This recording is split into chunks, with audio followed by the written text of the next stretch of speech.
Hey y'all, today we're going to be talking to Aditya Guthey, who is a communication and leadership speaker and expert, and we're going to be getting right into this. So welcome Aditya, how are you? Thank you, Guthey. I'm doing wonderful. How are you doing? I'm doing great as well. I want to jump right into this because I'm excited and passionate about this particular topic. One of the things that I've been talking a lot about in with my executive leaders and even in my conversations on LinkedIn is the idea of leadership and in data. And Hmm, the best interesting. I can tell is every data issue points back to leadership. Now, I know you're not a data expert, but you are a leadership expert. And I'd like you to just talk a little bit about the importance of leadership in in corporate America. Yeah, great question. And very few people often talk about leadership and data. It's always about data science, MLOps, and all that stuff. In fact, my background has been in data. So most of my corporate career has been in data. So it's interesting. You brought a really interesting question about intersection between data and leadership. And I agree with you that many times the challenges in technology, not just with data, but in general, happen because of an misalignment between what the business needs Hmm. and what the company has technically. In this particular scenario, if you're talking about a data platform or even machine learning, companies and teams get very excited because there is this new technology and I want to build something cool, and that's how I can learn something, right? Because everyone is talking about what they can do immediately with the engineering manager to the engineers. They just want to get their hands dirty with the latest technology. But no one talks about how this problem solves a customer issue. And that's where I believe you're Hmm. talking about.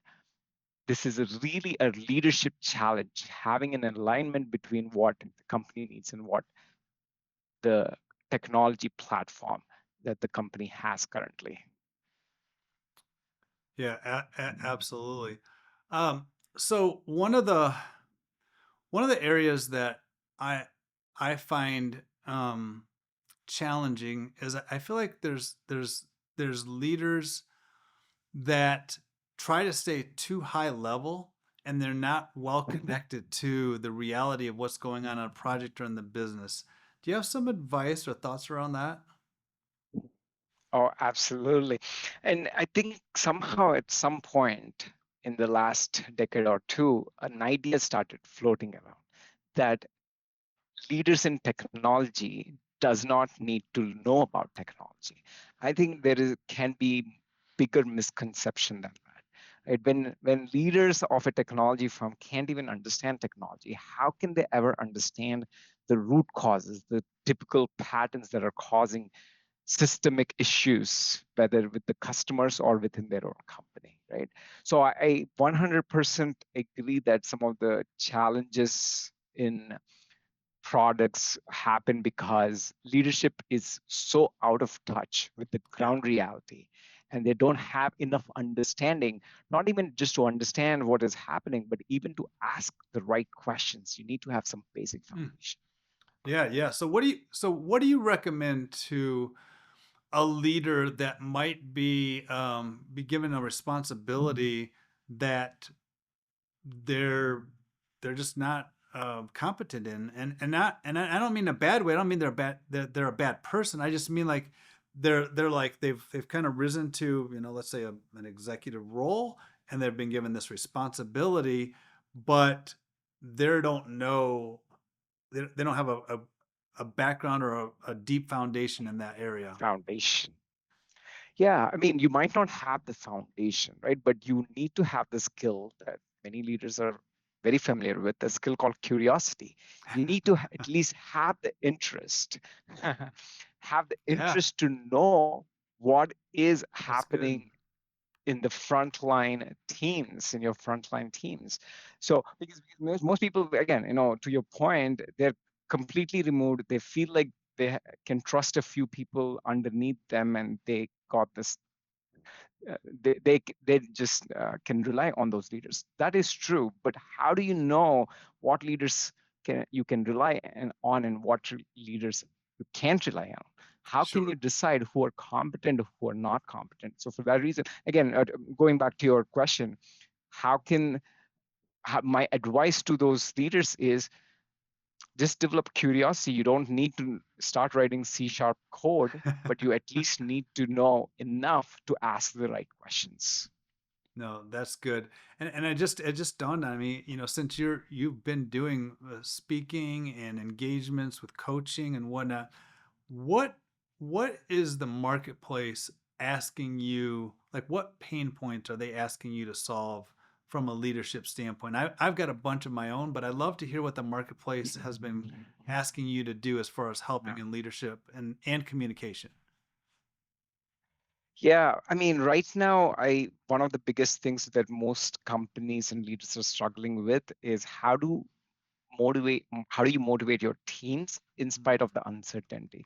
Because the layoffs have been happening in most companies, and you leadership is setting up a target, an objective, and 2 weeks down the line or 1 month down the line, it's completely new objective. And now these leaders are expected to motivate their team to pursue this new initiative. So that's where how do you deal with uncertainty? How do you motivate your teams in spite of the uncertainty is one of the popular topics. I mean, that there are other recurring topics that always come up, which is how do you help your teams speak effectively to the business? How do you be a great translator between the business and technology? Those are some recurring topics: motivation, delegation, creating systems. No, that's good. And for those of that are watching, if you see me looking off to the side, I am taking notes. One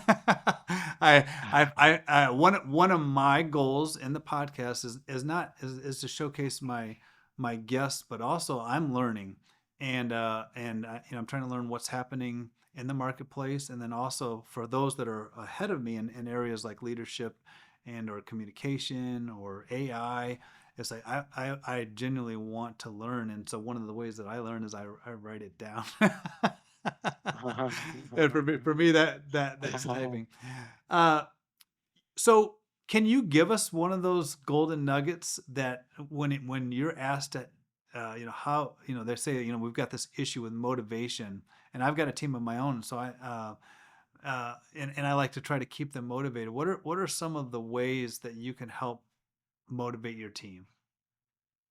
Yeah, I was having this conversation recently with the CTO who is struggling with the same thing, the motivation piece, right? They're trying to implement this AI initiative, but it feels like no one is interested in just except for the leadership. So the one of the first ways I would approach a problem like this is just do interviews, learn about what is actually happening. Is it an issue with the leadership, or is it an issue with somehow the team members? Somehow they are not Mm. getting the message from the leaders, right? So I would typically begin with the short, 15 to 30-minute interviews with selected individuals just to unearth what is happening. And typically it is one of those two things: whether this leader is not able to delegate enough, they feel like they have to do the grunt work and spending very less time on the strategic work and getting more involved in the tactical work. That's typically one thing. So in that Okay. scenario, just coaching the leader would help. Okay. Sometimes it could also be the team. How do you uh, sometimes engineers get stuck in just doing what they're asked to do. But Okay. if I can help these engineers create a vision for themselves, help them see the big picture, what do they want to become in their career, then they can easily quickly connect the dots that by doing what I was asked to do, I'm just going to be staying here. I'm not going to go grow. So that's when, there are a few things similar to that, that just lights their bulb and they start doing things differently and feel motivated. Gotcha. Gotcha. Is um is culture something that you address, the like project culture, the culture of the business? Is that something that you address Oh, from yeah. a leadership standpoint? I'd love to hear your thoughts around the culture of a project, and what responsibility do you feel that leaders have around the culture of, let's call it their fiefdom, their kingdom, Yeah. whatever it is, however big or small it is. Yeah. That's a perfect segue from the previous question. Earlier, we were talking about motivation Mm-hmm. and how do you motivate people, right? If I'm motivating one person, it is probably much easier because I can try to understand this one person and uh, try to align my asks with this one person's objective. But if I have a team of maybe 50 people or 100 people, and I have several leaders under me, Mm-hmm. how do I motivate this teams of 50 to 100 people? It's by having a strong culture, having strong team values. And I'm talking about at the team level, the same thing also applies at the organization level for the CEO. That's why culture and the values of the company are critical. So one of the work that we also do as leadership trainers and coaches is to help these leaders understand and define what that culture and values are so that they can use that to motivate their team. As an example, if a leader comes up with a culture that I need my teams to be more entrepreneurial, that's one of the cultural value I can be emphasizing about how important it is for my engineers to not just do the work but also try to prospect their client about how they can continue to expand their their customer base and the number of projects by speaking to the client slightly differently than just doing the work that the client asked them to do.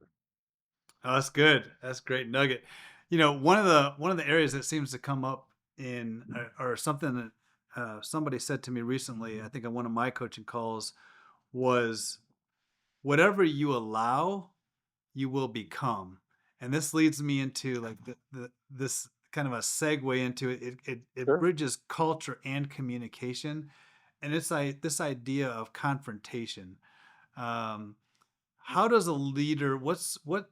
Given, I mean, you got Gen X, Gen Z, you got all these different uh, diversity of folks within a lot of these organizations. Do you have any tidbits for us from a communication leadership standpoint around confrontation? Oh, yeah. I mean, confrontation is probably one of the most popular leadership topics because there's always confrontation, especially in technology, right? It is filled with, I mean, I hate to say this, but bluntly, it is filled mostly with men with high egos, like, who wanted to look smart in front of others. That's the whole point in going into engineering to prove how smart they are. So, when there are many solutions to a problem and everyone has their own opinion on how best to solve it, it is quite natural that there is confrontation, there is confusion, and so on. So it's important to understand how we address this. And there are several ways to address this. I will tell you probably one popular way or one of the most effective way is to understand the other person or the party at a much deeper level. Many times confrontation is Mm, happening because I'm reacting to the first thing that was said. I don't like this idea.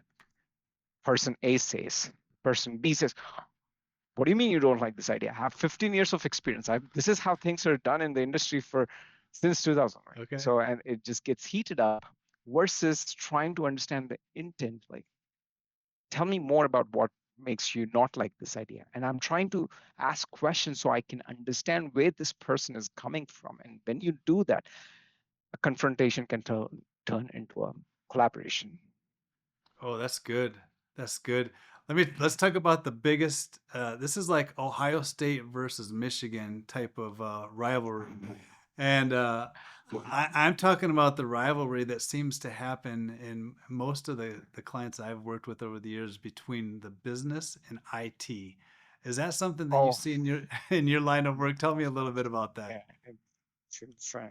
Yeah, I mean, that's classic. And also another classic is a security team and the development team, Ah, right? Who does what?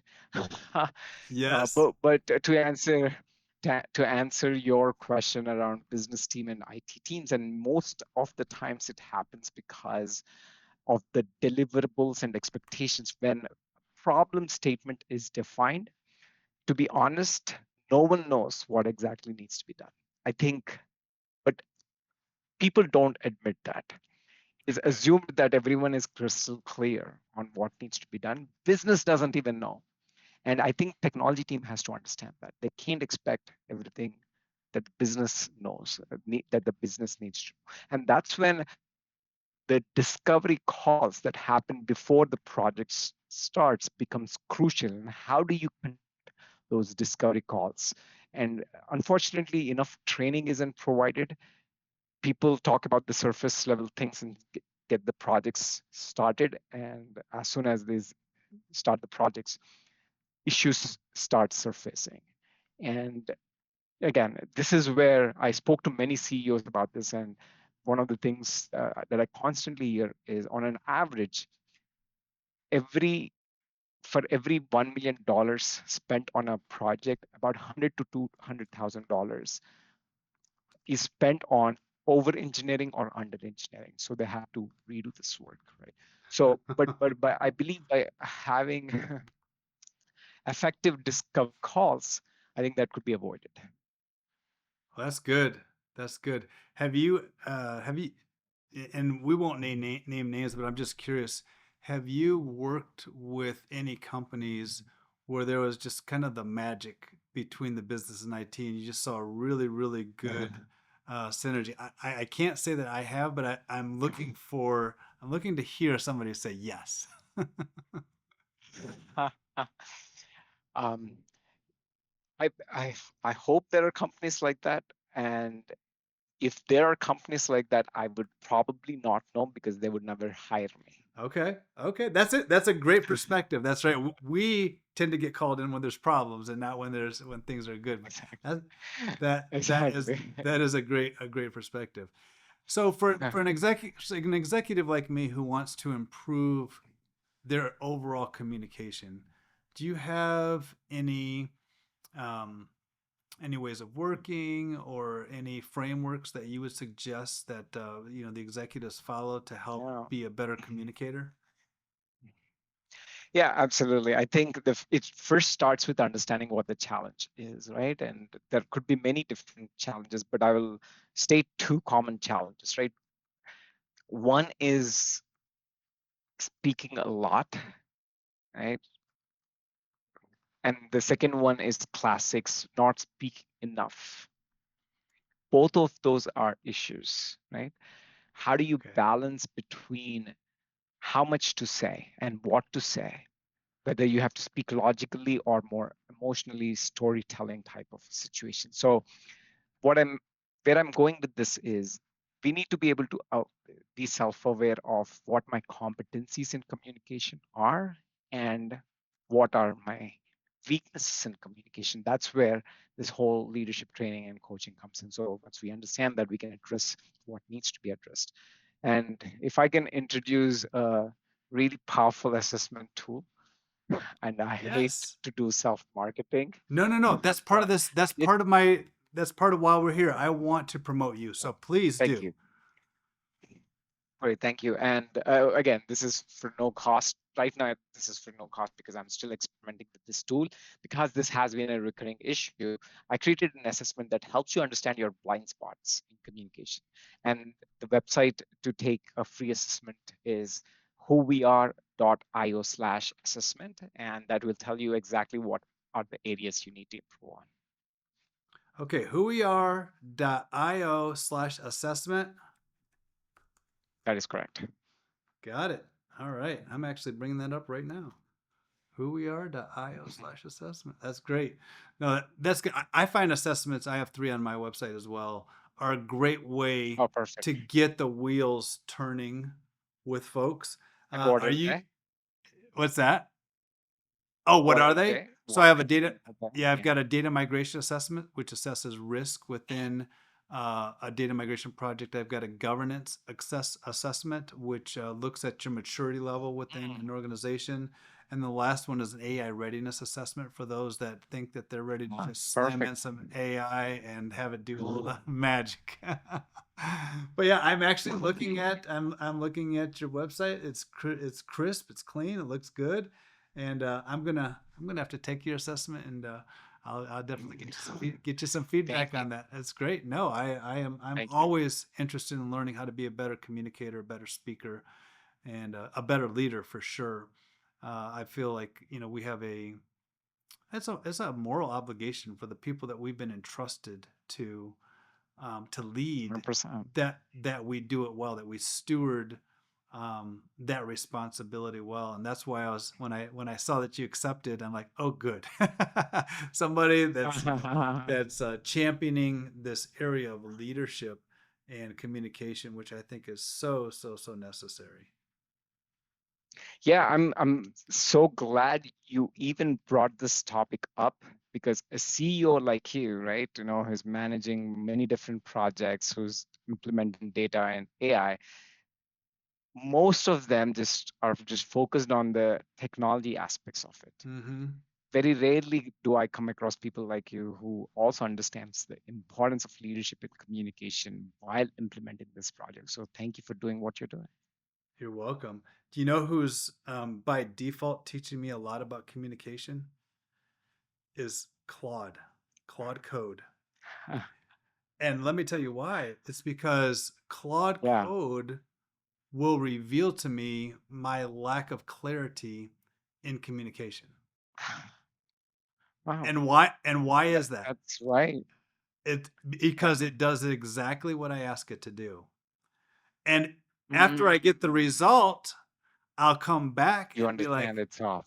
but I meant to tell you this and I meant to tell you that, but I didn't.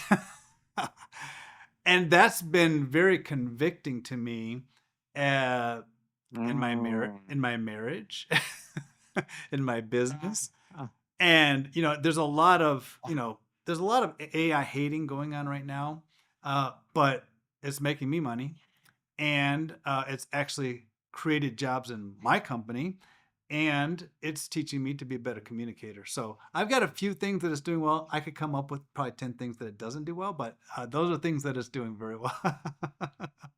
I love it. I love it. That's such a great insight. I never thought about it, but yes, uh, the quality of your response, of the response you get from these tools, is the quality of the questions you're asking them, and It's that so true. also tells you how well you're communicating in general life.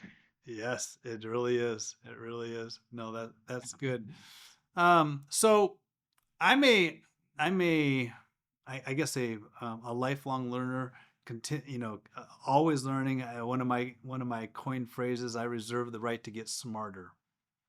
And Mm. I would love to know what you're doing right now, to continue to learn more about leadership and communication, that's caught your eye, whether it's a podcast, a book, a mentor, a coach, so that the rest of us that are wanting to get better at it, besides of course calling you as one, but also just some other people in the field that you're like, hey, these guys are amazing. Yeah, yeah, great, great. Yeah.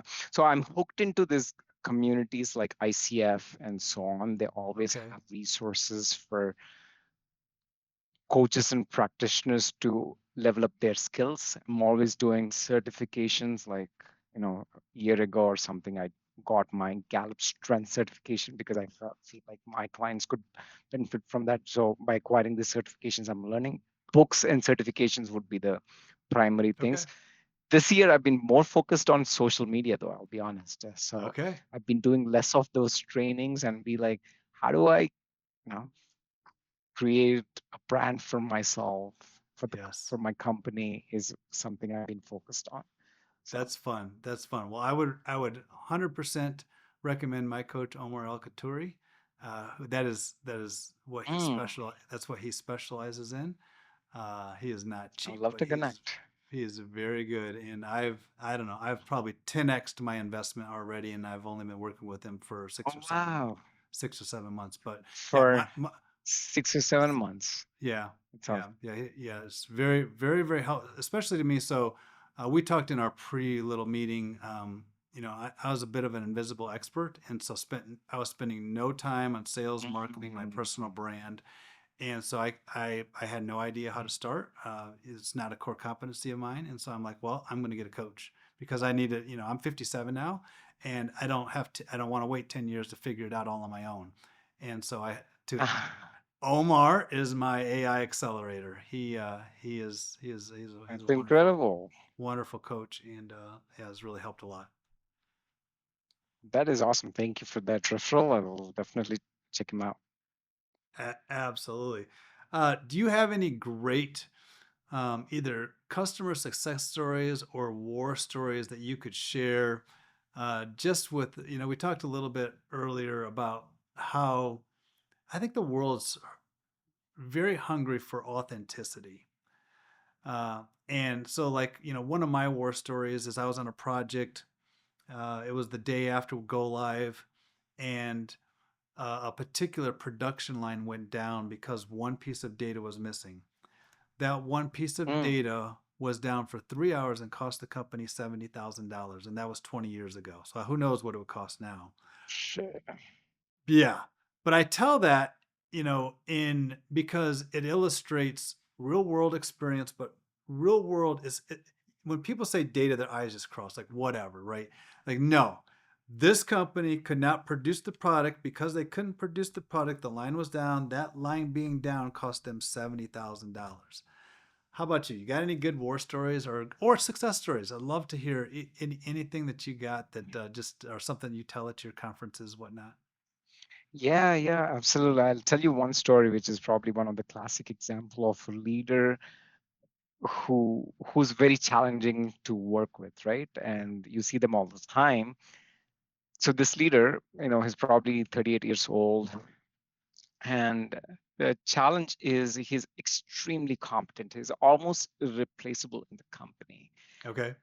But here's a problem, right? The problem is that he's very hard to talk to. Get him Yeah. into a room about trying to have a discussion. If anyone goes against him, Mm. things are going to get heated up very quickly, right? And the company is trying to promote him, but because of this one challenge, they're not able to promote him in spite of his competency. So instead of, like, trying, they tried coaching, they tried telling him all these things, but when we started working, right, and instead of trying to fix his outer external thing, we try to understand where his whole impatience is coming from, and Okay.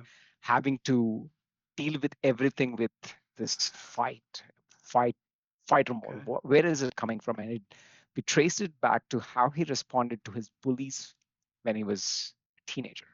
And he feels like anytime someone is giving him a feedback or saying something, for him in his mind, automatically, I have to fight was his response. Oh. It worked for him when he was a teenager, but it is no longer Yeah. serving him in the No. corporate world, right? Yes. Yes. But once he understood and rewrote that story, he was able to realize that when he gets feedback or a disagreement, it's not necessarily an attack on him that he need to fight this person. So, Mm. and then he started, developing all these other skills. I was talking about curiosity, collaboration, being able to listen without having to Yes. react. And that completely changed the game. He started winning the trust and leadership, um, leadership trust, to a point where in a span of a year, he got double promoted from a senior manager to a senior director. Like, he All right. skipped the director, and this. So yeah, this is quite an interesting story. That's great. I love those war stories. The one of our it's actually our pastor recently was talking about a message he talked about very relevant to every area of life, but there's usually a thing behind the thing, and to Yeah, actually be able to exactly. to be able to unpack that and to be able to sit with someone who has the confidence and the communication skills to help you unpack that and get to, is it really insecurity? Is it really fear? Like, what's driving Is it the fight or flight thing? What's driving this behavior? And I love that story. Exactly. Just a great illustration of that principle. Yeah, yeah. Great summary as well. Oh, that's great. Very good. Well, listen, if y'all need somebody to speak at your conference to help you with your executives, coaching, and business, I want to really recommend Aditya to you. When I post the YouTube podcast video, I'm going to put a link to the website that I brought up real time. It's a real thing. It's assessment.whoweare.io/assessment.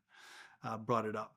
And anyway, Aditya, I want to thank you so much. It was a great conversation, and look forward to having another one with you soon. It was a pleasure meeting you, Billy, and thanks for doing what you're doing. Absolutely.